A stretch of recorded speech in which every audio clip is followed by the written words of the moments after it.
Hi friends, అందరూ ఎలా ఉన్నారు? ఈరోజు రెసిపీ మేక తలకాయ కూర. మేక తలకాయని సరిగ్గా వండితే చాలా టేస్ట్‌గా ఉంటది.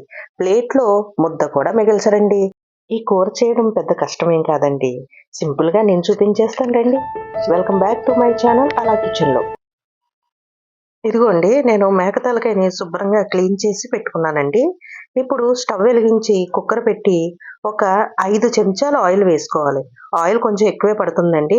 నాన్ వెజ్ కదా!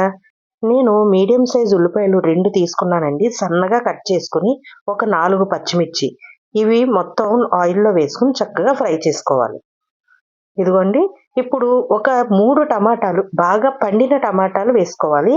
అలాగే చిటికెడు పసుపు, తగినంత సాల్ట్ వేసుకొని చక్కగా మెత్తపడేంత వరకు బాగా ఫ్రై చేసుకోవాలి. ఇప్పుడు ఫ్రెష్‌గా రుబ్బుకున్న అల్లం వెల్లుల్లి పేస్టు ఒక 4 స్పూన్లు వేసుకోవాలండి. మేక తలకాయ కదా! కొంచెం స్మెల్ వస్తుంది. అల్లం వెల్లుల్లి పేస్ట్ కొంచెం ఎక్కువ పడుతుంది. ఇదిగోండి, చక్కగా పచ్చి వాసన పోయేంత వరకు ఫ్రై చేసి, మనం క్లీన్ చేసి పక్కన పెట్టుకున్న మేక తలకాయని ఇప్పుడు వేసేసుకుందాం. ఇదిగోండి, మేక తలకాయకి కూడా ఈ మసాలా మొత్తం పట్టేంత వరకు మనం ఫ్రై చేసుకోవాలి.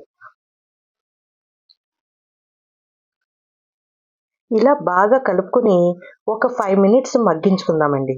మూత పెట్టి 5 మినిట్స్ మగ్గిన తర్వాత మరొకసారి చూద్దాం. ఇదిగోండి, మరొకసారి అడుగు నుంచి కలుపుకోవాలి మనం. చక్కగా మసాలాలు అన్ని పీసులకి పట్టేదాకా బాగా కలుపుకొని మగ్గించుకోవాలి. ఇప్పుడు కారం వేసుకుందామండి. నేను 3 స్పూన్లు వేసుకున్నాను. కావాలనుకుంటే ఇంకొక అర స్పూన్ వేసుకోవచ్చు. కారం కొంచెం ఎక్కువ తినేవాళ్ళుంటే. మాకు పిల్లలున్నారండి. పిల్లలు కొంచెం స్పైసీ తక్కువ తింటారు కాబట్టి నేను కొంచెం కారం తక్కువేస్తున్నాను. ఇదిగోండి, కారం అంతా చక్కగా ముక్కలకి బాగా పట్టేలాగా మగ్గించుకోవాలి. ఒక 5 నిమిషాలు మూత పెట్టి అలాగా మగ్గించుకోవాలి. ఇదిగోండి చూడండి. ఇప్పుడు నీళ్లు వేసేసుకొని మూత పెట్టేసుకుందామండి. మూత పెట్టుకొని ఒక 10 విజిల్స్ రానివ్వాలండి. ఖచ్చితంగా 10 విజిల్స్ రావాలి. అంటే ముక్క నుంచి బొయిక వేరు పడిపోవాలి. ఈ కూర చపాతీలోకి గానీ, నాన్‌లోకి గానీ ఉంటాదండి. సరిగ్గుంటది.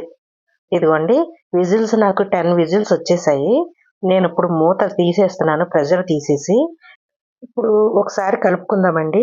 చక్కగా పైనుంచి కిందకి ఒకసారి కలుపుకోవాలి. బొయికలు చూసారా? మాంసం నుంచి బొయిక ఎలాగ విడిందో ఇలా విడిపోవాలి. ఇప్పుడు మనం ఒక నిమ్మకాయ సైజ్ చింతపండు రసాన్ని వేసుకుందామండి. చింతపండు రసాన్ని వేసి బాగా కలుపుకొని మూత పెట్టి, ఇప్పుడు ప్రెషర్ పెట్టాల్సిన అవసరం లేదు. నార్మల్‌గా మూత పెట్టుకుంటే సరిపోతుంది. మూత పెట్టుకొని ఒక 15 మినిట్స్ అలాగ వదిలేయాలి.